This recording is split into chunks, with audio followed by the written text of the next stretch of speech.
Chapter 10. Will you explain to me, madame, the meaning of the word fée? Mrs. Allerton looked slightly surprised. She and Poirot were toiling slowly up to the rock overlooking the second cataract.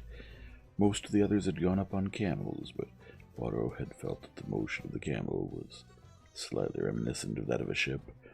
Mrs. Allerton had put it on the grounds of personal dignity. They had arrived at Wadi Halfa the night before.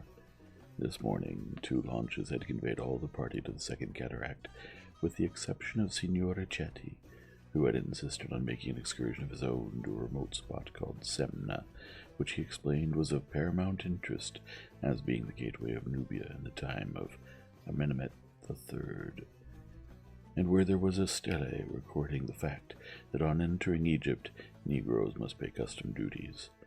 Everything had been done to discourage this example of individuality, but with no avail.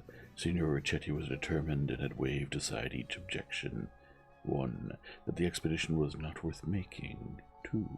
That the expedition could not be made owing to the impossibility of getting a car there. 3. That no car could be obtained to do the trip. 4. That a car would be a prohibitive price.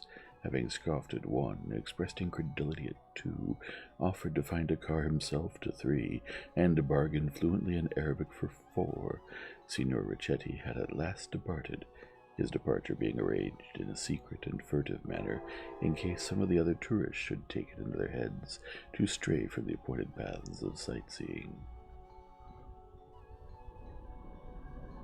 "Fée?" Mrs. Allerton put her head on one side as she considered a reply. "Well, it's a Scotch word, really. It means the kind of exalted happiness that comes before disaster. You know, it's too good to be true." She enlarged on the theme. Poirot listened attentively. "I thank you, madame. I understand now. It is odd that you should have said that yesterday, when Madame Doyle was to escape death so shortly afterwards." Mrs. Allerton gave a little shiver. "It must have been a very near escape. Do you think some of those little black wretches rolled that stone over for fun? It's the sort of thing boys might do all over the world, not, perhaps, really meaning any harm." Poirot shrugged his shoulders.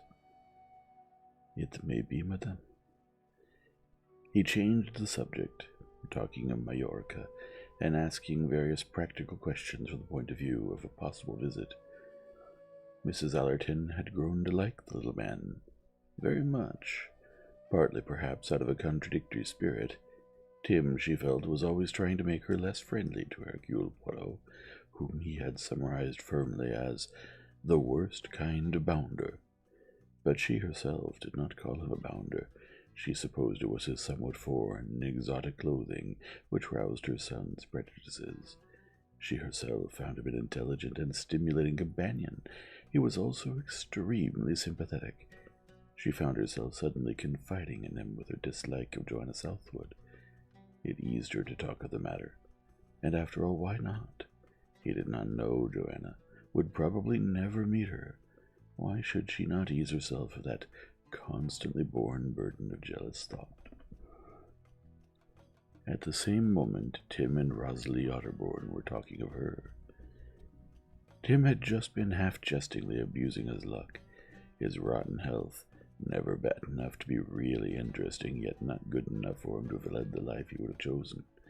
Very little money, no congenial occupation. A thoroughly lukewarm, tame existence, he finished discontentedly. Rosalie said abruptly, "You've got something. Heaps of people would envy you."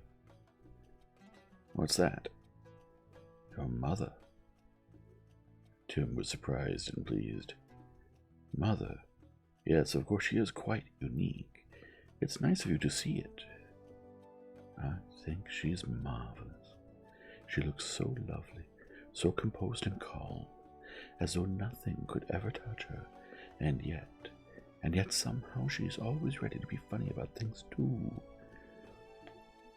Rosalie was stammering slightly in her earnestness. Tim felt a rising warmth towards the girl.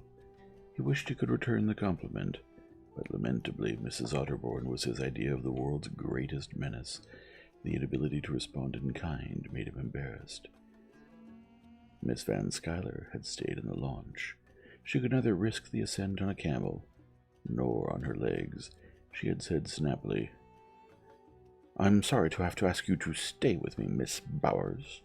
I intended you to go and Cornelia to stay, but girls are so selfish." She rushed off without a word to me. I actually saw her talking to that very unpleasant, ill-bred young man, Ferguson. Cornelia has disappointed me sadly. She has absolutely no social sense. Miss Bowers replied in her usual matter-of-fact fashion. "That's quite all right, Miss Van Schuyler. It would have been a hot walk up there, and I don't fancy the look of those saddles on the camels. Please, as likely as not." She adjusted her glasses, screwed up her eyes to look at the party descending the hill, and remarked, "Miss Robson isn't with that young man anymore. She's with Dr. Besner." Miss Van Schuyler grunted. Since she had discovered that Dr. Besner had a large clinic in Czechoslovakia and a European reputation as a fashionable physician, she was disposed to be gracious to him. Besides, she might need his professional services before the journey was over. When the party returned to the Karnak, Linnette gave a cry of surprise. "A telegram for me." She snatched it off the board and tore it open. "Why, I don't understand. Potatoes, beetroots. What does it mean, Simon?" Simon was just coming to look over her shoulder when a furious voice said, "Excuse me, that telegram is for me." And Signora Richetti snatched it rudely from her hand, fixing her with a furious glare as he did so. Linnette stared in surprise for a moment, then turned over the envelope. "Oh, Simon, what a fool I am. It's Richetti, not Ridgway. And anyway, of course, my name isn't Ridgway now. I must apologize." She followed the little archaeologist up to the stern of the boat. "I'm so sorry, Signor Richetti. You see, my name was Ridgway before I married, and I haven't been married very long, so..." She paused, her face dimpled with smiles, inviting him to smile upon a young bride's faux pas. But Richetti was obviously not amused. Queen Victoria, at her most disapproving, could not have looked more grim. "Names should be read carefully. It is inexcusable to be careless in these matters." Linnette bit her lip, and her color rose. She was not accustomed to have her apologies received in this fashion. She turned away, and rejoining Simon, said angrily, "These Italians are really insupportable." "Never mind, darling. Let's go and look at that big ivory crocodile you liked." They went ashore together. Poirot, watching them walk up the landing stage, heard a sharp, indrawn breath. He turned to see Jacqueline de Bellefort at his side. Her hands were clenched on the rail. The expression on her face as she turned it towards him quite startled him. It was no longer gay or malicious. She looked devoured by some inner consuming fire. "I don't care any more." The words came low and fast. "I've got beyond me. I can't reach them. I don't mind if I'm here or not. I can't hurt them any more." Her hands on the rail trembled. "Mademoiselle," she broke in. "Oh, it's too late now. Too late for warning. You were right. I ought not to have come. Not on this journey. What did you call it? A journey of the soul? I can't go back. I've got to go on. And I'm going on. They shan't be happy together. They shan't. I'd kill him sooner." She turned abruptly away. Poirot, staring after her, felt a hand on his shoulder. "Your girlfriend seems a trifle upset, Monsieur Poirot." Poirot turned. He stared in surprise, seeing an old acquaintance. Colonel Race. The tall, bronzed man smiled. Bit of a surprise, eh? Hercule Poirot had come across Colonel Race a year previously in London. They had been fellow guests at a very strange dinner party, a dinner party that had ended in death for that strange man, their host. Poirot knew that Race was a man of unadvertised goings and comings. He was usually to be found in one of the outposts of Empire, where trouble was brewing. "So you are here at Wadi Hafa?" Poirot remarked thoughtfully. "I'm here on this boat." "You mean?"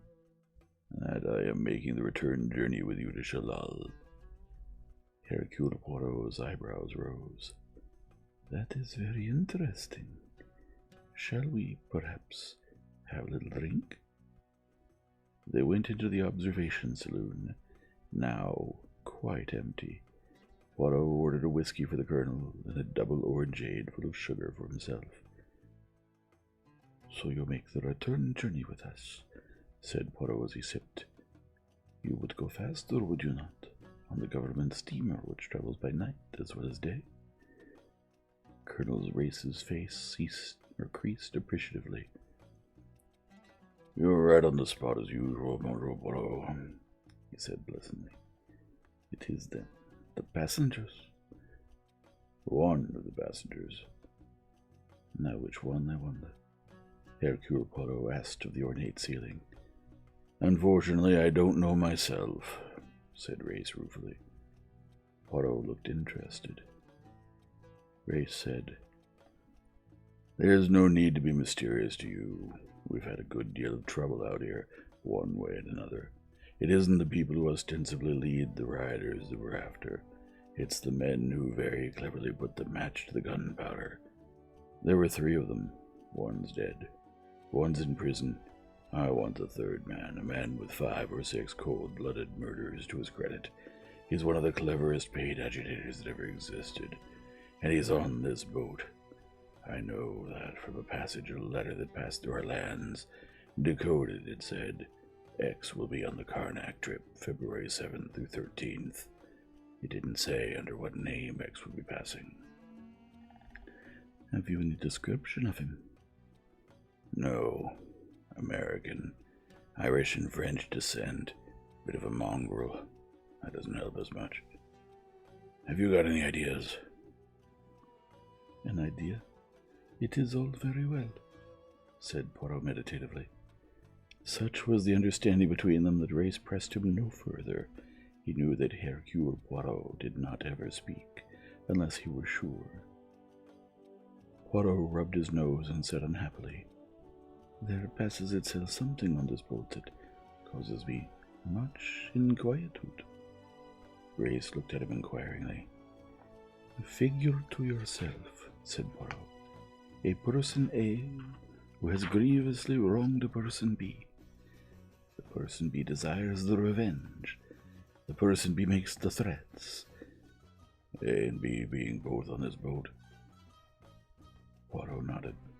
"Precisely." "And B, I gather, being a woman." "Exactly." Race lit a cigarette. "I shouldn't worry. People who go about talking of what they're going to do don't usually do it." "And particularly is that the case with Levem, you would say?" "Yes, that is true." But he still did not look happy. "Anything else?" asked Race. "Yes, there is something. Yesterday, the person A had a very near escape from death, the kind of death that might very conveniently be called an accident." "Engineered by B?" "No, that is just the point. B could have had nothing to do with it." "Then it was an accident." "I suppose so, but I do not like such accidents." "Oh, quite sure B could have had no hand in it." "Absolutely." "Oh, well, coincidences do happen. Who is A, by the way? A particularly disagreeable person?" "On the contrary, A is a charming, rich, and beautiful young lady. Grace grinned. Sounds quite like a novelette. Poutre. But I tell you, I am not happy, my friend, if I am right. And after all, I am constantly in the habit of being right. Ray smiled into his mustache at this typical utterance. Then there is a matter for grave inquietude. And now you come to add yet another complication. You tell me that there is a man on the Karnak who kills. He doesn't usually kill charming young ladies. Poirot shook his head in a dissatisfied manner. I am afraid, my friend. I'm afraid today I advise this lady, Mrs. Doyle, to go with her husband to Khartoum, not to return on the spot. But they would not agree. I pray to heaven that we may arrive at Shalal without catastrophe. Aren't you taking rather a gloomy view? Poirot shook his head. I'm afraid, he said simply. Yes, I, Hercule Poirot, am afraid. Chapter 11. Cornelia Robson stood inside the temple of Abu Simbel. It was the evening of the following day, a hot, still evening.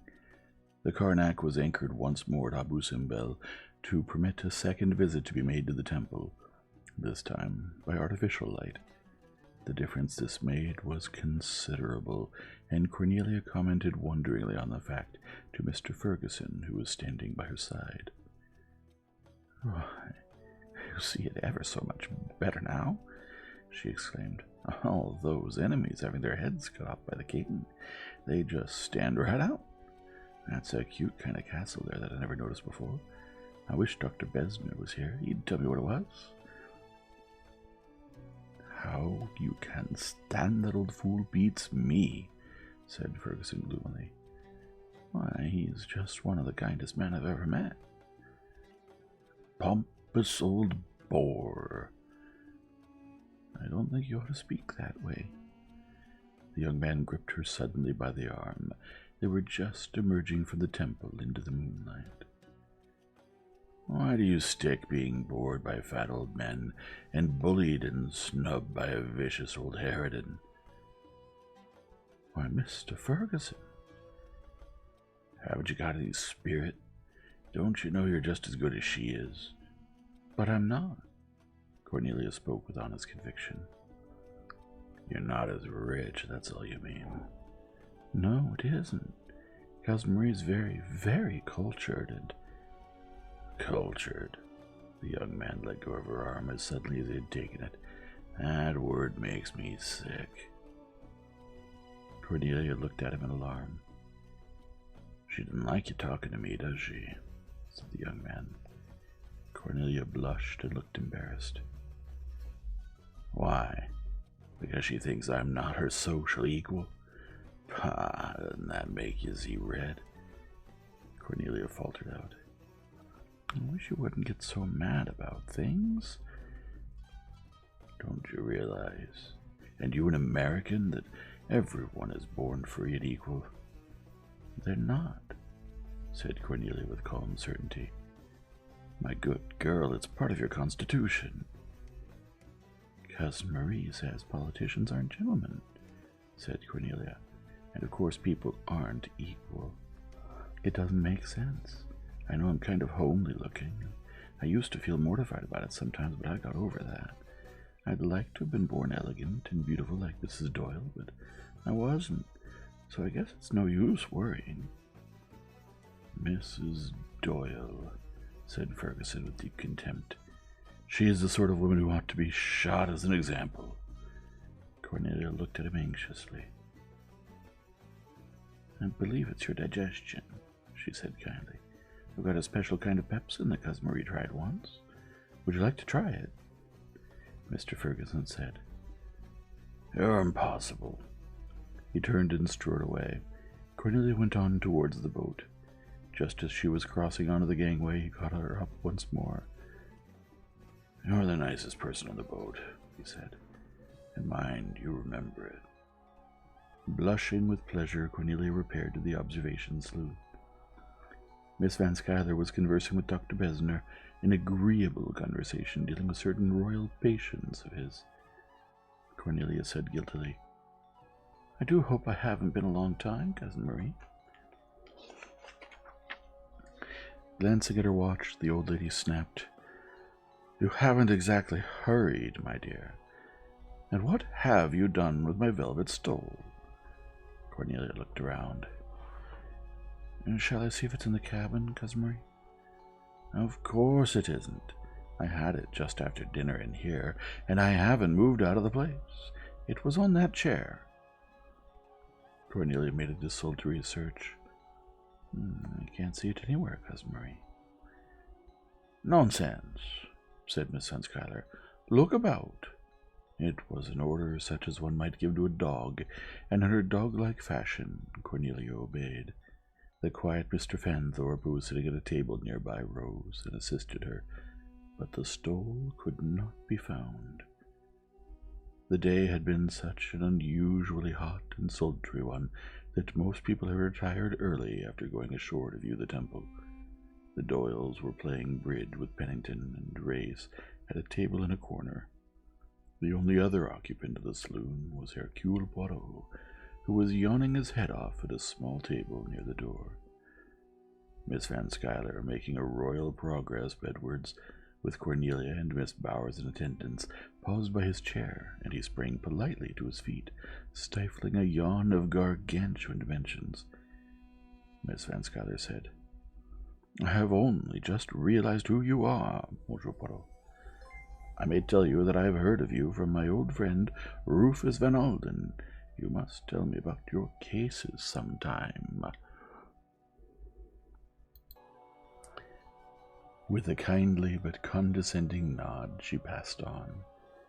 Poirot, his eyes twinkling a little through their sleepiness, bowed in an exaggerated manner. Then he yawned once more.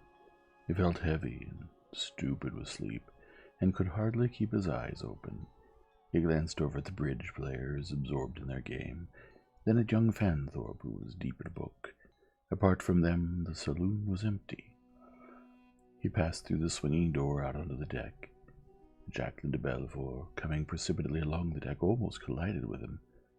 "Pardon, mademoiselle," she said. "You look sleepy, Monsieur Poirot." He admitted it frankly. "Mais oui. I am consumed with sleep. I can hardly keep my eyes open. It has been a day very close and oppressive."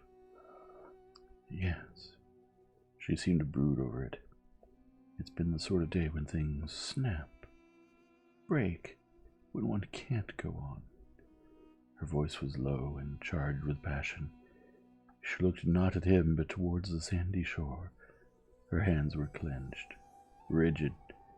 Suddenly the tension relaxed. She said, "Good night, Monsieur Poirot." "Good night, mademoiselle." Her eyes met his just for a swift moment. Thinking it over next day, he came to the conclusion that there had been an appeal in that glance. He was to remember it afterwards. Then he passed on to his cabin, and she went towards the saloon. Cornelia, having dealt with Miss Van Schuyler's many needs and fantasies, took some needlework with her back to the saloon. She herself did not feel in the least sleepy. On the contrary, she felt wide awake and slightly excited. The bridge four were still at it. In another chair, the quiet Fanthorpe read a book. Cornelia sat down to her needlework. Suddenly the door opened, and Jacqueline de Bellefort came in. She stood in the doorway, her head thrown back. Then she pressed a bell and sauntered across to Cornelia and sat down. "Been ashore?" she asked. "Yes. I thought it was just fascinating in the moonlight." Jacqueline nodded. "Yes. Lovely night. A real honeymoon night." Her eyes went to the bridge table, rested a moment on Linnette Doyle. The boy came and answered to the bell. Jacqueline ordered a double gin. As she gave the order, Simon Doyle shot a quick glance at her. A faint line of anxiety showed between his eyebrows. His wife said, "Simon, we're waiting for you to call." Jacqueline hummed a little tune to herself. When the drink came, she picked it up, said, "Well, here's to crime," drank it off, and ordered another. Again, Simon looked across from the bridge table. His calls became slightly absent-minded. His partner, Pennington, took him to task. Jacqueline began to hum again, at first under her breath, then louder. "He was her man, and he did her wrong." "Sorry," said Simon to Pennington. "Stupid of me not to return your lead," then gives him rubber. Linnette rose to her feet. "I'm sleepy. I think I'll go to bed." "About time to turn in," said Colonel Race. "I'm with you," agreed Pennington. "Coming, Simon?" Doyle said slowly. "Not just yet. I think I'll have a drink first." Linnette nodded and went out. Race followed her. Pennington finished his drink and then followed suit. Cornelia began to gather up her embroidery. "Don't go to bed, Miss Robson," said Jacqueline. "Please don't. I feel like making a night of it. Don't desert me." Cornelia sat down again. "We girls must stick together," said Jacqueline. She threw back her head and laughed, a shrill laugh, without merriment. The second drink came. "Have something," said Jacqueline. "No, thank you very much," said Cornelia. Jacqueline tilted back her chair. She hummed, now loudly, "He was her man, and he did her wrong." Mr. Fanthorpe turned a page of Europe from Within. Simon Doyle picked up a magazine. "Really, I think I'll go to bed," said Cornelia. "It's getting very late." "You can't go to bed yet," said Jacqueline. "I forbid you to. Tell me all about yourself." "Well, I don't know there is much to tell," Cornelia faltered. "I've just lived at home, and I haven't been around much. This is my first trip to Europe. I'm just loving every minute of it."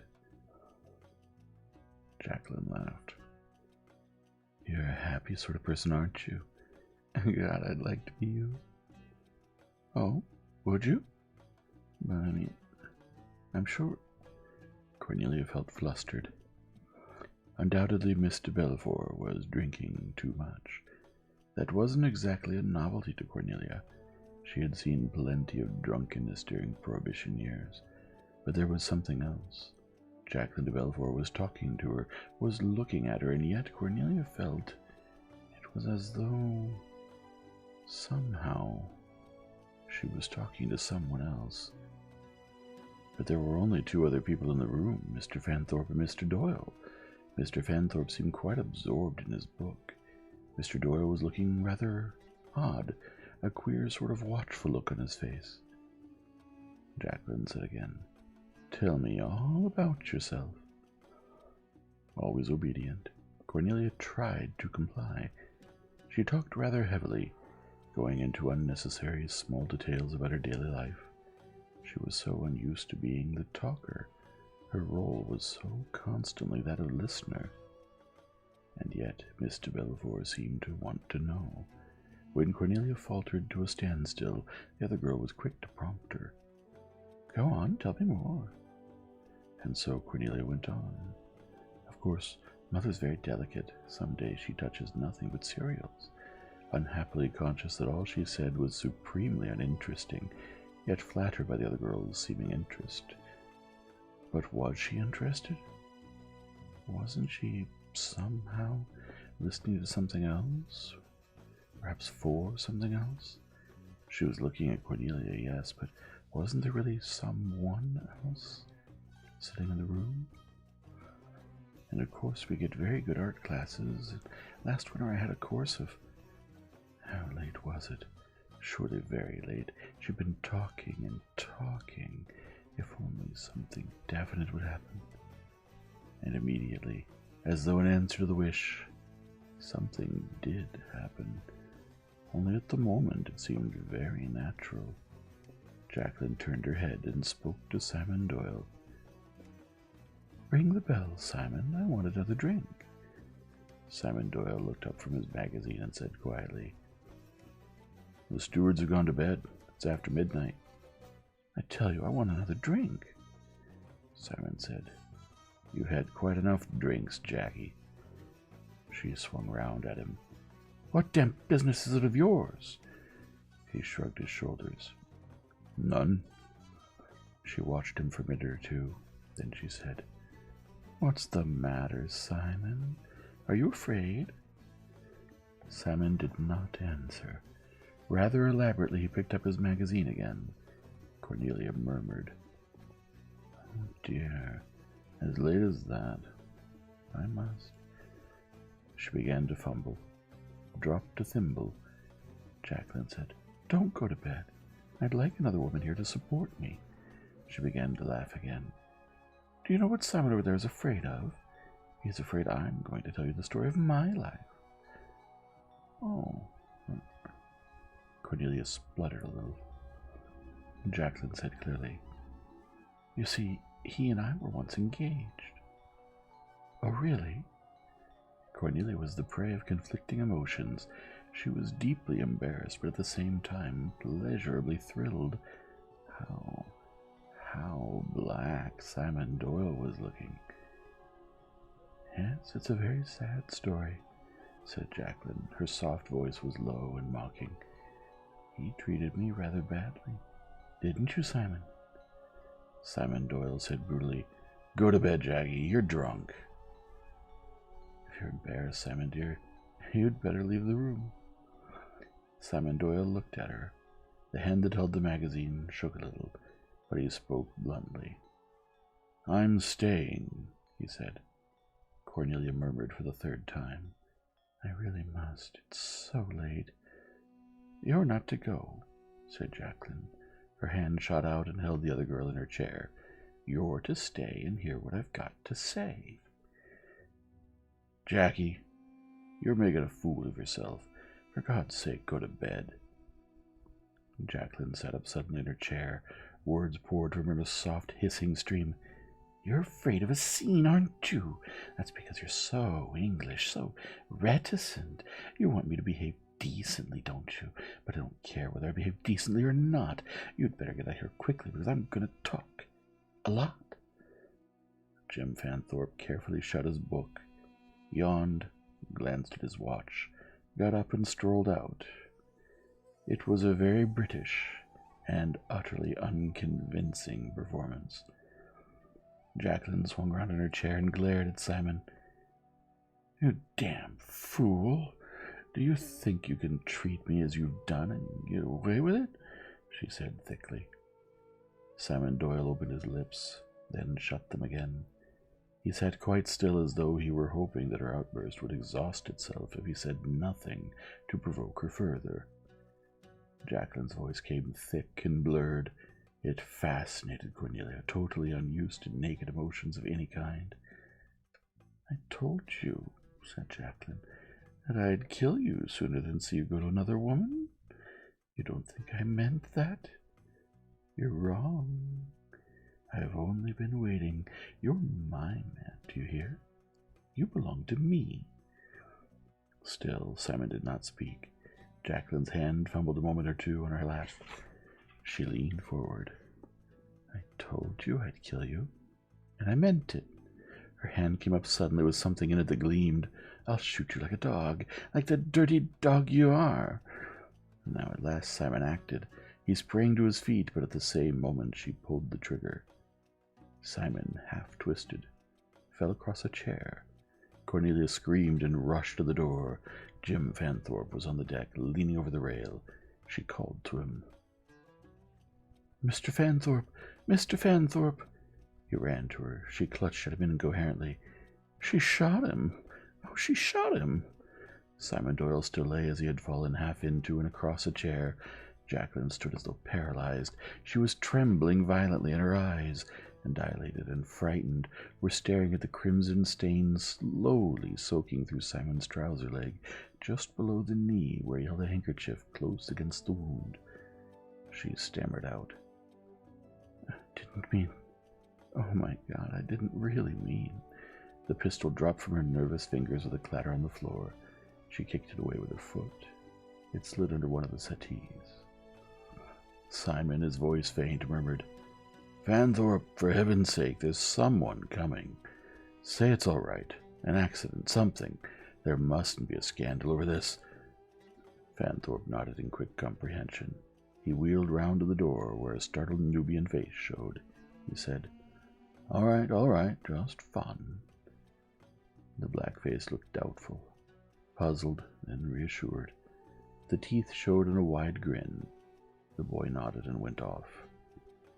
Fanthorpe turned back. "That's all right. Don't think anybody else heard. Only sounded like a cork, you know. Now the next thing." He was startled. Jacqueline suddenly began to weep hysterically. "Oh, God, I wish I were dead. I'll kill myself. I'll be better dead. What have I done? What have I done?" Cornelia hurried to her. "Hush, dear. Hush." Simon, his brow wet, his face twisted with pain, said urgently, "Get her away. For God's sake, get her out of here. Get her to her cabin, Fanthorpe. Look here, Miss Robson, get that hospital nurse of yours." He looked appealingly from one of the others to them. "Don't leave her. Make quite sure she's safe with the nurse looking after her. Then get a hold of old Besner and bring him here. For God's sake, don't let any news of this get to my wife." Jim Fanthorpe nodded comprehendingly. The quiet young man was cool and competent in an emergency. Between them, he and Cornelia got the weeping, struggling girl out of the saloon and along the deck to her cabin.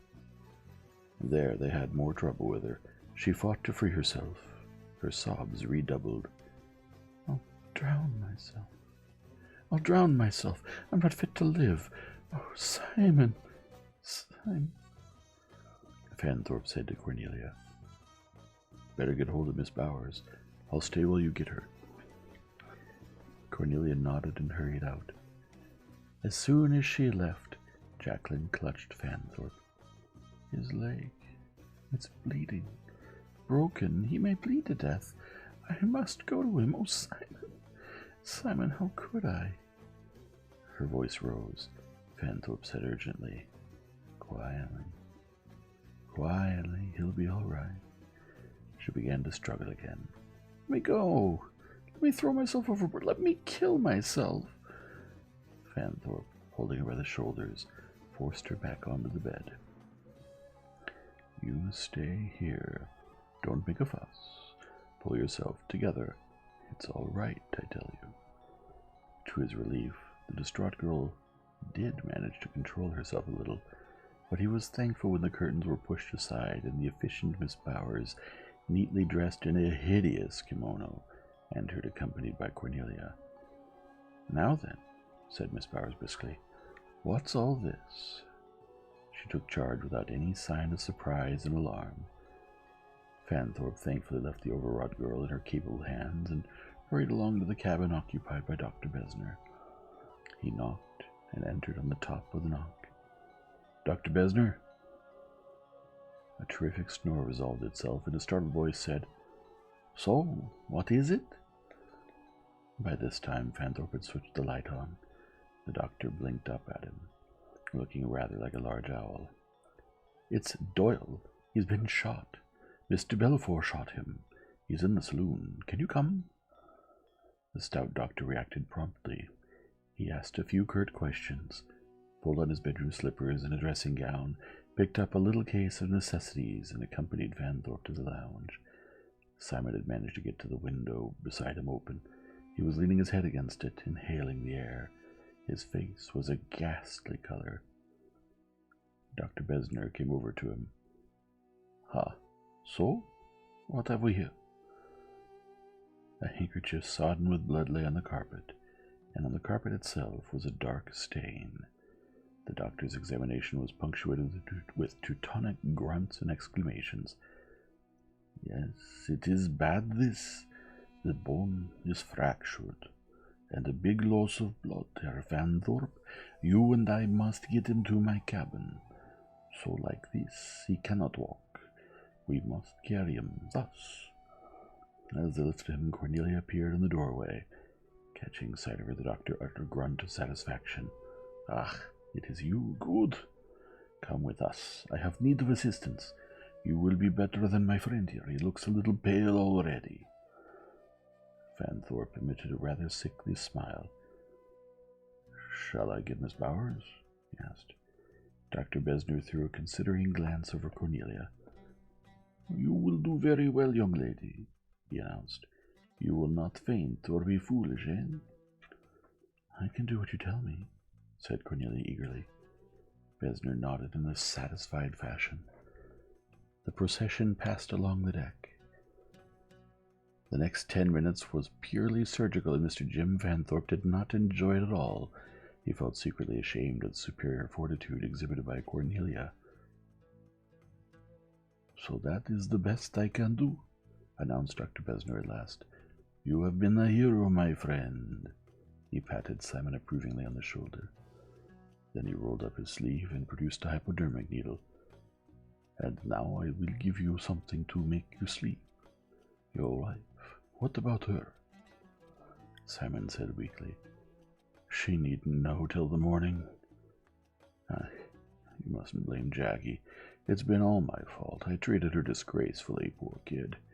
She didn't know what she was doing. Dr. Besner nodded comprehendingly.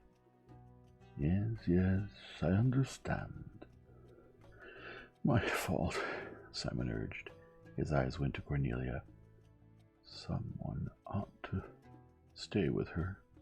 She might hurt herself. Dr. Besner injected the needle, Cornelia said with quiet competence. It's all right, Mr. Doyle. Miss Bowers is going to stay with her all night. A grateful look flashed over Simon's face. His body relaxed, his eyes closed. Suddenly he jerked them open. Van Thorpe. Yes, Doyle? The pistol. Ought not to leave it lying about. The boys will find it in the morning. Van Thorpe nodded. Quite right. I'll go and get hold of it now. He went out of the cabin and along the deck. Miss Bowers appeared at the door of Jacqueline's cabin. She'll be all right now, she announced. I've given her a morphine injection. But you'll stay with her? Oh, yes. Morphine excites some people. I shall stay all night. Van Thorpe went on to the lounge. Some 3 minutes later there was a tap on Besner's cabin door. Dr. Besner? Yes? The stout man appeared. Van Thorpe beckoned him out on the deck. Look here, I can't find that pistol. What is that? The pistol. It dropped out of the girl's hand. She kicked it away and it went under a settee. It isn't under that settee now. They stared at each other. But who can have taken it? Van Thorpe shrugged his shoulders. Besner said, It is curious that, but I do not see what we can do about it.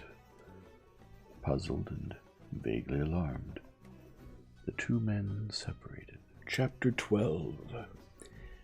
Hercule Poirot was just wiping the lather from his freshly shaved face when there was a quick tap on the door, and hard on top of it, Colonel Race entered unceremoniously. He closed the door behind him. He said, Their instinct was quite correct. It's happened.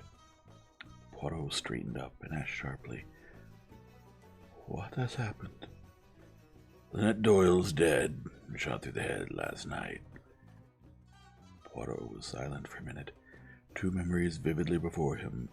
A girl in a garden at Aswan saying in a hard, breathless voice, I'd like to put my dear little pistol against her head and just press the trigger. And another more recent memory, the same voice saying, One feels one can't go on, the kind of day when something breaks, and that strange momentary flash of appeal in her eyes. What had been the matter with him not to respond to that appeal? He had been blind, deaf, stupid with his need for sleep. Race went on. I've got some slight official standing. They've sent for me. Put it in my hands. The boat's due to start in half an hour, but it will be delayed till I give the word. There's a possibility, of course, that the murderer came from the shore. Poirot shook his head. Race acquiesced in the gesture. I agree. No one can pretty well rule that out. Well, man, it's up to you. This is your show. Poirot had been attiring himself with a neat-fingered celerity. He said now, I am at your disposal. The two men stepped out on the deck. Race said, Besner should be there by now. I sent the steward for him. There were 4 cabins deluxe with bathrooms on the boat. Of the 2 on the port side, one was occupied by Dr. Besner, the other by Andrew Pennington. On the starboard side, the first was occupied by Miss Van Schuyler, and the one next to it by Linnette Doyle. Her husband's dressing cabin was next door. A white-faced steward was standing outside the door of Linnette Doyle's cabin. He opened the door for them, and they passed inside. Dr. Besner was bending over the bed. He looked up and grunted as the other 2 entered. What can you tell us, Doctor, about this business? Asked Race. Besner rubbed his unshaven jaw meditatively. Ach, she was shot at close quarters. See here, just above the ear. This is where the bullet entered. A very little bullet, I should say, a 22. The pistol, it was held close against her head. See, there is blackening here. The skin is scorched. Again, in a sick wave of memory, Poirot thought of those words uttered at Aswan. Besner went on. She was asleep. There was no struggle. The murderer crept up in the dark and shot her as she lay there. Oh no, Poirot cried out. His sense of psychology was outraged. Jacqueline de Bellefort creeping into a darkened cabin, pistol in hand. No, it did not fit that picture. Besner stared at him through his thick lenses. But that is what happened, I tell you. Yes, I did not mean what you thought. I was not contradicting you. Besner gave a satisfied grunt. Poirot came up and stood beside him. Linnette Doyle was lying on her side. Her attitude was natural and peaceful, but above the ear was a tiny hole with an incrustation of dried blood round it. Poirot shook his head sadly. Then his gaze fell on the white-painted wall just in front of him, and he drew in his breath sharply. Its white neatness was marred by a big, wavering letter J scrawled in some brownish-red medium. Poirot stared at it. Then he leaned over the dead girl and very gently picked up her right hand. One finger of it was stained a brownish red. Num dum dum dum dum, ejaculated Hercule Poirot. What is that? Dr. Besner looked up. Ach, that, Race said. Well, I'm damned. What do you make of that, Poirot? Poirot swayed a little on his toes. You ask me what I make of it? Eh bien, it is very simple, is it not? Mrs. Doyle is dying. She wishes to indicate her murderer, and so she writes with her finger dipped in her own blood the initial letter of her murderer's name. Oh, yes, it is astonishingly simple. Ah! Dr. Besner was about to break out, but a peremptory gesture from Race silenced him. So it strikes you like that, he said slowly. Poirot turned round on him, nodding his head. Yes, it is, as I say, of an astonishing simplicity. It is so familiar, is it not? It has been done so often in the pages of the romance of crime. It is now indeed a little voodoo. It leads one to suspect that our murderer is old-fashioned. Race drew a long breath. I see, he said. I thought at first. He stopped. Poirot said with a very faint smile that they believed in all the old cliches of melodrama. But pardon, Dr. Besner, you were about to say? Besner broke out gutturally. What do I say? I say it's absurd. It is the nonsense. The poor lady, she died instantaneously, to dip her finger in the blood, and as you see there is hardly any blood, and write the letter J upon the wall. It is the nonsense, the melodramatic nonsense. C'est l'enfantillage, agreed Poirot. But it was done with a purpose, suggested Race. That, naturally, said Poirot, and his face was grave. Race said, What does J stand for? Poirot replied promptly.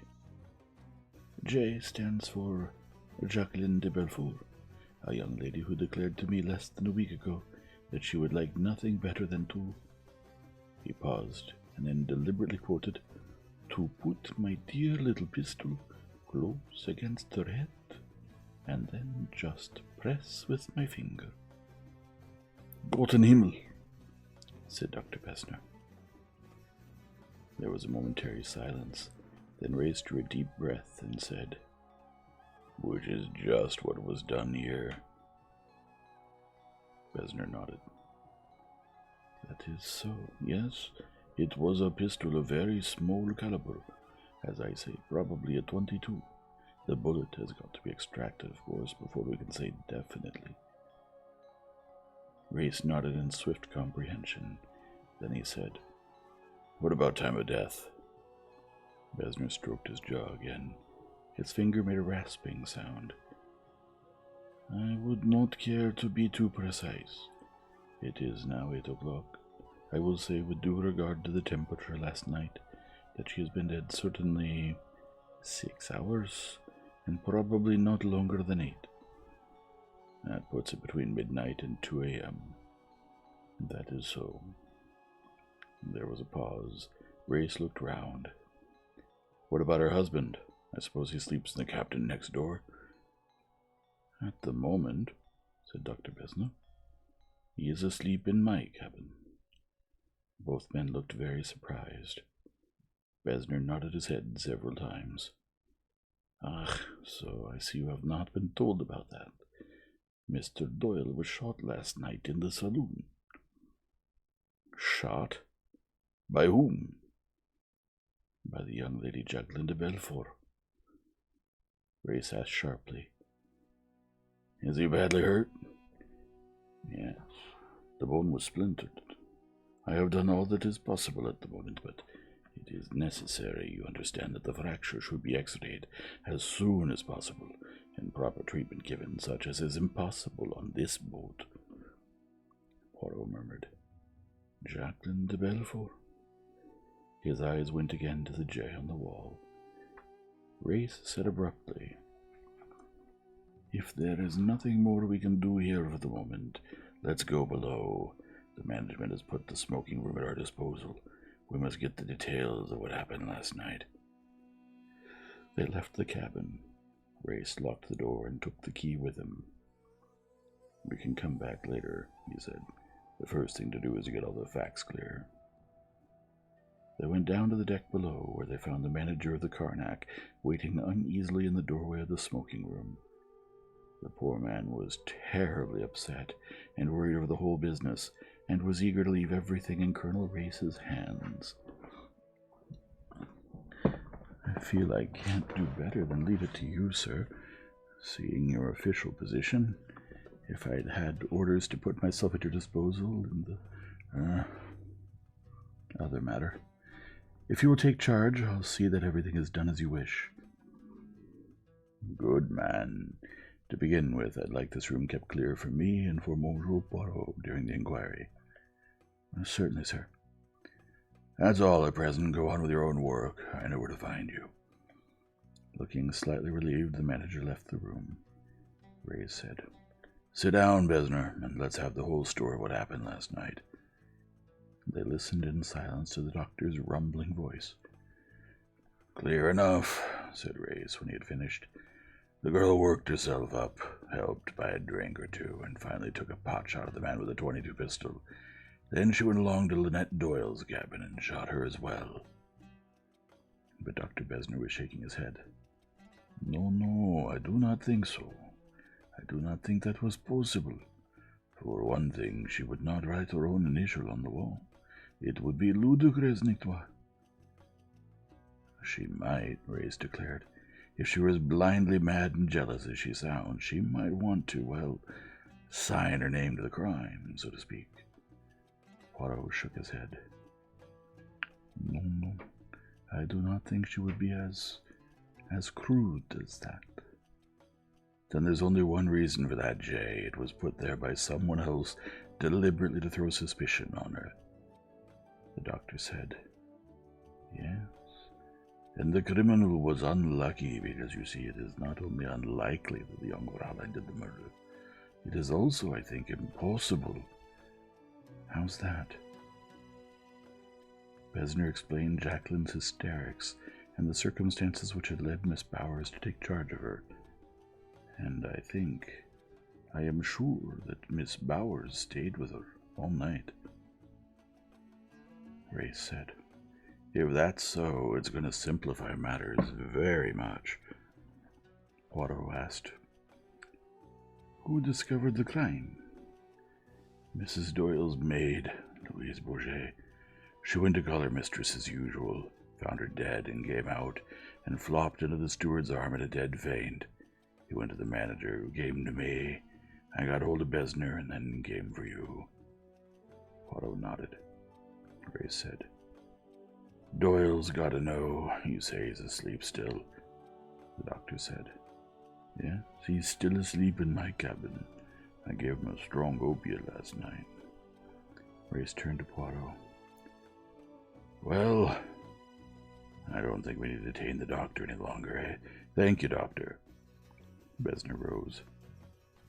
"I will have my breakfast, yes, and then I will go back to my cabin and see if Mr. Doyle is ready to wake." "Thanks." Besner went out, and the two men looked at each other. "Well, what about it, Poirot? You're the man in charge. I'll take my orders from you. You say what's to be done." Poirot bowed. "Eh bien, we must hold the court of inquiry. First of all, I think we must verify the story of the affair last night. That is to say, we must question Fanthorpe and Miss Robson, who were the actual witnesses of what occurred.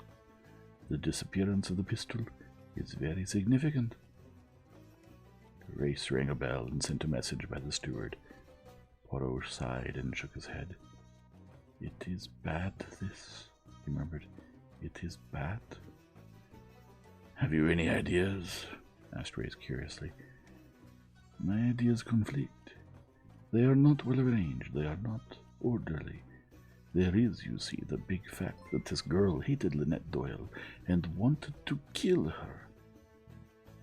You think she's capable of it?" "I think so, yes." Poirot sounded doubtful. "But not in this way. That's what's worrying you, isn't it? Not to creep into her cabin in the dark and shoot her while she was sleeping. It's the cold-bloodedness that strikes you as not ringing true." "In a sense, yes." "You think that this girl, Jacqueline de Bellefort, is incapable of a premeditated, cold-blooded murder?" Poirot said slowly. "I am not sure, you see. She would have the brains, yes, but I doubt if, physically, she could bring herself to do the act." Race nodded. "Yes, I see. Well, according to Besner's story, it would have also been physically impossible." "If that is true, it clears the ground considerably. Let us hope it is true." He paused and then added simply, "I shall be glad if it is so, for I have for that little one much sympathy." The door opened and Fanthorpe and Cornelia came in. Besner followed them. Cornelia gasped out, "Isn't this just awful? Poor Mrs. Doyle. And she was so lovely, too. It must have been a real fiend who could hurt her. And poor Mr. Doyle will just go half crazy when he knows. Why, even last night he was so frightfully worried lest she should hear about his accident. That is just what we want you to tell us about, Miss Robson, said Race. We want to know exactly what happened last night. Cornelia began a little confusedly, but a question or two from Poirot helped matters. Ah, yes, I understand. After the bridge, Madame Doyle went to her cabin. Did she really go to her cabin, I wonder? She did, said Race. I actually saw her. I said good night to her at the door. And the time? Mercy, I couldn't say, said Cornelia. It was 11:20, said Race. Bien. Then at 11:20, Madame Doyle was alive and well. At that moment, there was in the saloon. Who? Fanthorpe answered. Doyle was there, and Miss de Bellefort, myself, and Miss Robson. That's so, agreed Cornelia. Mr. Pennington had a drink and then went off to bed. That was how much later? Oh, about 3 or 4 minutes. Before 11:30, then. Oh, yes. So that there were left in the saloon you, Miss Robson, Miss de Bellefort, Mr. Doyle, and Mr. Fanthorpe. What were you all doing? Mr. Fanthorpe was reading a book. I'd got some embroidery. Miss de Bellefort was... She was... Fanthorpe came to the rescue. She was drinking pretty heavily. Yes, agreed Cornelia. She was talking to me mostly, and asking me about things at home, and she kept saying things. To me mostly, but I think they were kind of meant for Mr. Doyle. He was getting kind of mad at her, but he didn't say anything. I think he thought if he kept quiet, she might simmer down. But she didn't. Cornelia shook her head. I tried to go once or twice, but she made me stop, and I was getting very uncomfortable, and Mr. Fanthorpe got up and went out. It was a little embarrassing, said Fanthorpe. I thought I'd make an unobtrusive exit. Miss de Bellefort was clearly working up for a scene. And then she pulled out the pistol, went on Cornelia, and Mr. Doyle jumped up to try and get it away from her, and it went off, and she shot him through the leg, and then she began to sob and cry, and I was scared to death, and ran out of Mr. Fanthorpe, and came back with me, and Mr. Doyle said not to make a fuss, and one of the Nubian boys heard the noise of the shot and came along, but Mr. Fanthorpe told him it was all right, and then we got Jacqueline away to her cabin, and Mr. Fanthorpe stayed with her while I got Miss Bowers. Cornelia paused, breathless. What time was this? Asked Race. Mercy, I don't know, but Fanthorpe answered promptly. It must have been about 20 minutes past 12. I know that it was actually 12:30 when I finally got to my cabin. Now, let me be quite sure on 1 or 2 points, said Poirot. After Mrs. Doyle left the saloon, did any of you four leave it? No. You are quite certain Miss de Bellefort did not leave the saloon at all? Fanthorpe answered promptly. Positive. Neither Doyle, Miss de Bellefort, Miss Robson, nor myself left the saloon. Good. That establishes the fact that Miss de Bellefort could not possibly have shot Mrs. Doyle before, let us say, 12:20. Now, Miss Robson, you went to fetch Miss Bowers. Was Miss de Bellefort alone in her cabin during that period? No, Mr. Fanthorpe stayed with her. Good. So far, Miss de Bellefort has a perfect alibi. Miss Bowers is the next person to interview, but before I send for her, I should like to have your opinion on 1 or 2 points. Mr. Doyle, you say, was very anxious that Miss de Bellefort should not be left alone. Was he afraid, do you think, that she was contemplating some further rash act? That is my opinion, said Fanthorpe. He was definitely afraid she might attack Mrs. Doyle? No, Fanthorpe shook his head. I don't think that was his idea at all. I think he was afraid she might do something rash to herself.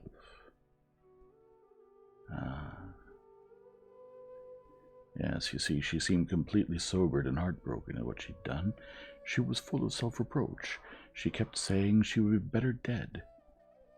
Cornelia said timidly, I think he was rather upset about her. He spoke quite nicely.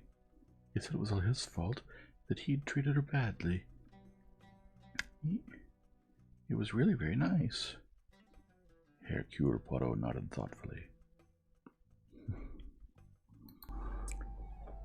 Now about the pistol, he went on. What happened to that? She dropped it, said Cornelia. And afterwards? Fanthorpe explained how he had gone back to search for it, but had not been able to find it. Aha, said Poirot. Now we begin to arrive. Let us, I pray you, be very precise. Describe to me exactly what happened. Miss de Bellefort let it fall. Then she kicked it away from her with her foot. She sort of hated it, explained Cornelia. I know just what she felt. And it went onto the settee, you say? Now be very careful. Miss de Bellefort did not recover that pistol before she left the saloon. Both Fanthorpe and Cornelia were positive on that point. Précisément. I seek only to be very exact, you comprehend. Then we arrive at this point. When Miss de Bellefort leaves the saloon, the pistol is under the settee. And since Miss de Bellefort is not left alone, Mr. Fanthorpe, Miss Robson, or Miss Bowers being with her, she has no opportunity to get back the pistol after she left the saloon. What time was it, Mr. Fanthorpe, when you went back to look for it? Must have been just before 12:30. And how long would have elapsed between the time you and Dr. Bessner carried Mr. Doyle out of the saloon until you returned to look for the pistol? Perhaps 5 minutes, perhaps a little more. Then in that 5 minutes, someone removes that pistol from where it lay out of sight under the settee. That someone was not Miss de Bellefort. Who was it?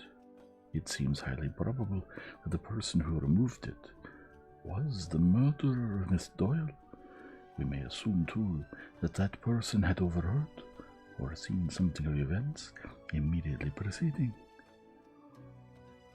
I don't see how you make that out, objected Fanthorpe. Because, said Hercule Poirot, you have just told us that the pistol was out of sight under the settee. Therefore, it is hardly credible that it was discovered by accident. It was taken by someone who knew it was there. Therefore, that someone must have assisted at the scene. Fanthorpe shook his head. I saw no one when I went out on the deck just before the shot was fired. But you went out by the door on the starboard side. Yes, same side as my cabin. Then, if there had been anybody at the port door, looking through the glass, you would not have seen them. No, admitted Fanthorpe. Did anyone hear the shot, except the Nubian boy? Not as far as I know. Fanthorpe went on. You see, the windows in here were all closed. Miss Van Schuyler felt a draft earlier in the evening. The swing doors were shut. I doubt if the shot would be at all closely heard. It would only sound like the pop of a cork. Grace said, As far as I know, no one seems to have heard the other shot. The shot that killed Mrs. Doyle. That we will inquire into presently, said Poirot. For the moment, we still concern ourselves with Mademoiselle de Bellefort. We must speak to Miss Bowers. But first, before you go, he arrested Fanthorpe and Cornelia with a gesture. You will give me a little information about yourselves. Then it will not be necessary to call you again later. You first, Monsieur. Your full name? James Lechdale Fanthorpe. Address? Glassmore House, Market Donington, Northamptonshire. Your profession? I'm a lawyer. And your reasons for visiting this country? There was a pause. For the first time, the impassive Mr. Fanthorpe seemed taken aback. He said at last, almost rumbling the words, Pleasure. Aha, said Poirot. You take the holiday, that is it, yes? Yes. Very well, Mr. Fanthorpe. Will you just give me a brief account of your movements last night after the events we have just been narrating? I went straight to bed. That was at just after 12:30. Your cabin is number 22 on the starboard side, the one nearest the saloon? Yes. I would ask you one more question. Did you hear anything? Anything at all after you went to your cabin? Fanthorpe considered. I turned in very quickly. I think I heard a kind of splash just as I was dropping off to sleep. Nothing else. You heard the kind of splash? Near at end? Fanthorpe shook his head. Really, I couldn't say. I was half asleep. And what time would that be? It might have been about 1 o'clock. I can't really say. Thank you, Mr. Fanthorpe. That is all. Poirot turned his attention to Cornelia. And now, Miss Robson, your full name. Cornelia Ruth, and my address is the Red House, Belfield, Connecticut. What brought you to Egypt? Cousin Marie, Miss Van Schuyler, brought me along on a trip. Had you ever met Miss Doyle previous to this journey? No, never. And what did you do last night? I went right to bed after helping Dr. Besner with Mr. Doyle's leg. Your cabin is? 41 on the port side, right next door to Miss de Bellefort. And did you hear anything? Cornelia shook her head. I didn't hear a thing. No splash. No, but then I wouldn't, because the boat's against the bank on my side. Poirot nodded. Thank you, Miss Robson. Now perhaps you will be so kind as to ask Miss Bowers to come here. Fanthorpe and Cornelia went out. That seems clear enough, said Race. Unless 3 independent witnesses are lying, Jacqueline de Bellefort couldn't have got a hold of the pistol. But somebody did, and somebody overheard the scene, and somebody was BF enough to write a big J on the wall. There was a tap on the door, and Miss Bowers entered. The hospital nurse sat down in her usual composed, efficient manner, and answered to Poirot. She gave her name, address, and qualifications, adding, I've been looking after Miss Van Schuyler for over 2 years now. Is Miss Van Schuyler's health very bad? Why, no, I wouldn't say that, said Miss Bowers. She's not very young, and she's nervous about herself, and she likes to have a nurse around handy. There's nothing serious the matter with her. She just likes plenty of attention, and she is willing to pay for it. Poirot nodded comprehendingly. Then he said, I understand that Miss Robson fetched you last night. Why, yes, that's so. Will you tell me exactly what happened? Well, Miss Robson just gave me a brief outline of what had occurred, and I came along with her. I found Miss de Bellefort in a very excited, hysterical condition. Did she utter any threats against Mrs. Doyle? No, nothing of that kind. She was in a condition of morbid self-reproach. She'd taken a good deal of alcohol, I should say, and she was suffering from reaction. I didn't think she ought to be left. I gave her a shot of morphia and sat up with her. Now, Miss Bowers, I want you to answer this. Did Miss de Bellefort leave her cabin at all? No, she did not. And you yourself? I stayed with her until early this morning. You are quite sure of that? Absolutely sure. Thank you, Miss Bowers. The nurse went out. The 2 men looked at each other. Jacqueline de Bellefort was definitely cleared of the crime. Who then had shot Linnette Doyle? Chapter 13. Grace said. Someone pitched the pistol. It wasn't Jacqueline de Bellefort. Someone knew enough to feel certain that his crime would be attributed to her, but that someone did not know that a hospital nurse was going to give her morphia and sit up with her all night. Had one thing more. Someone had already contemplated killing Linnette Doyle by rolling a boulder off the cliff. That someone was not Jacqueline de Bellefort. Who was it? Poirot said. It will be simpler to say who it could not have been. Neither Mr. Doyle, Mrs. Allerton, Mr. Tim Allerton, Miss Van Schuyler, nor Miss Bowers could have had anything to do with it. They were all within my sight. Said Reyes. That leaves rather a large field. What about motive? That is where I hope Mr. Doyle may be able to help us. There have been several incidents. The door opened and Jacqueline de Bellefort entered. She was very pale and she stumbled a little as she walked. I didn't do it, she said. Her voice was that of a frightened child. I didn't do it. Oh, please believe me. Everyone will think I did it, but I didn't. I didn't. It's awful. I wish it hadn't happened. I might have killed Simon last night. I was mad, I think. But I didn't do the other. She sat down and burst into tears. Poirot patted her on the shoulder. There. We know that you did not kill Mrs. Doyle. It is proved, yes. Proved, mon enfant. It was not you. Jackie sat up suddenly, her wet handkerchief clasped in her hand. But who did? That, said Poirot, is just the question we are asking ourselves. You cannot help us there, my child.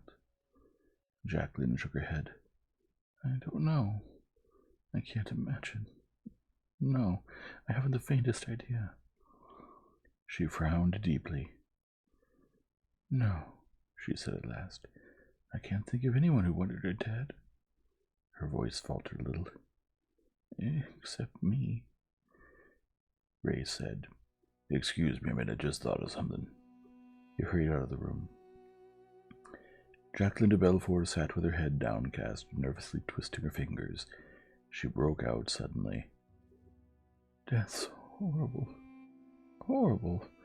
I hate the thought of it. Poirot said, Yes, it is not pleasant to think, is it, that now, at this very moment, someone is rejoicing at the successful carrying out of his horror plan. Don't, cried Jackie. It sounds horrible the way you put it. Poirot shrugged his shoulders. It is true, Jackie said in a low voice. I wanted her dead, and she is dead. And what is worse, she died, just like I said. Yes, mademoiselle, she was shot through the head. She cried out. I was right that night, at the Cataract Hotel. There was someone listening. Ah, Poirot nodded his head. I wonder if you would remember that. Yes, it is altogether too much of a coincidence that Madame Doyle should be killed in just the way you described. Jackie shuddered. That man that night. Who can he have been? Poirot was silent for a minute or two. Then he said in quite a different tone of voice, You are sure it was a man, mademoiselle? Jackie looked at him in surprise. Yes, of course. At least. Well, mademoiselle? She frowned, half closing her eyes in an effort to remember. She said slowly, I thought it was a man. But now you are not so sure? Jackie said slowly, No, I can't be certain. I just assumed it was a man, but it was really just a figure, a shadow. She paused, and then, as Poirot did not speak, she asked, You think it must have been a woman? But surely none of the women on this boat could have wanted to kill Linnette. Poirot merely moved his head from side to side. The door opened and Besner appeared. Will you come and speak with Mr. Doyle, please, Monsieur Poirot? He would like to see you. Jackie sprang up. She caught Besner by the arm. "How is he?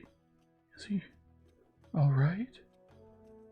"Naturally, he is not all right," said Dr. Besner reproachfully. "The bone is fractured, you understand." "But he's not going to die?" cried Jackie. "Ah, who said anything about dying? We will get him to civilization, and there we will have an X-ray and proper treatment." The girl's hands came together in a convulsive pressure. She sank down again on a chair. Poirot stepped out onto the deck with the doctor, and at that moment Race joined them. They went up to the promenade deck and along to Besner's cabin. Simon Doyle was lying propped with cushions and pillows, an improvised cage over his leg. His face was ghastly in color, the ravages of pain with shock on top of it, but the predominant expression on his face was bewilderment, the sick bewilderment of a child. He muttered, "Please, come in. The doctors told me about Linnette. I can't believe it. I simply can't believe it's true." "I know it's a bad knock," said Race. Simon stammered. "You know, Jackie didn't do it. I'm certain Jackie didn't do it. It looks black against her, I dare say, but she didn't do it. She was a bit tight last night and all worked up. That's why she went for me, but she wouldn't. She wouldn't do murder. Not cold-blooded murder." Poirot said gently, "Do not distress yourself, Mr. Doyle. Whoever shot your wife, it was not Miss de Bellefort." Simon looked at him doubtfully. "Is that on the level? But since it was not Miss de Bellefort, can you give us any idea of who it might have been?" Simon shook his head. The look of bewilderment increased. "It's crazy. Impossible. Apart from Jackie, nobody could have wanted to do her in. Reflect, Mr. Doyle. Has she no enemies? Is there no one who has a grudge against her?" Again Simon shook his head with the same hopeless gesture. "It sounds absolutely fantastic. There's Windlesham, of course. She more or less chucked him to marry me, but I can't see a polite stick like Windlesham committing murder, and anyway, he's miles away. Same thing with old Sir George Woad. He'd got it down on Linnette over the house, just like the way she was pulling it about, but he's miles away in London. And anyway, to think of murder in such a connection would be fantastic. Listen, Mr. Doyle." Poirot spoke very earnestly. "On the first day we came on board the Garnack, I was impressed by a little conversation which I had with Madame your wife. She was very upset, very distraught. She said, mark this well, that everybody hated her. She said she felt afraid, unsafe, as though everyone around her were an enemy. She was pretty upset at finding Jackie aboard." "So was I," said Simon. "That is true, but it does not quite explain those words. When she said she was surrounded by enemies, she was almost certainly exaggerating, but all the same she did mean more than one person." "You may be right there," admitted Simon. "I think I can explain that. It was a name in the passenger list that upset her." "A name in the passenger list? What name?" "Well, you see, she didn't actually tell me. As a matter of fact, I wasn't even listening very carefully. I was going over the Jacqueline business in my mind. As far as I remember, Linnette said something about doing people down in business, and that it had made her uncomfortable to meet anyone who had a grudge against her family. You see, although I don't really know the family history very well, I gather that Linnette's mother was a millionaire's daughter.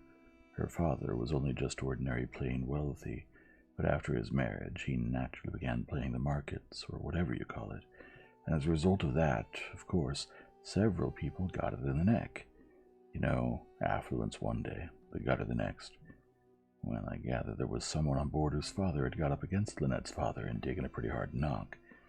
I remember Linnette saying, It's pretty awful when people hate you without even knowing you. Yes, said Poirot thoughtfully. That would explain what she said to me. For the first time, she was feeling the burden of her inheritance, and not its advantages. You are quite sure, Mr. Doyle, that you did not mention this man's name? Simon shook his head ruefully.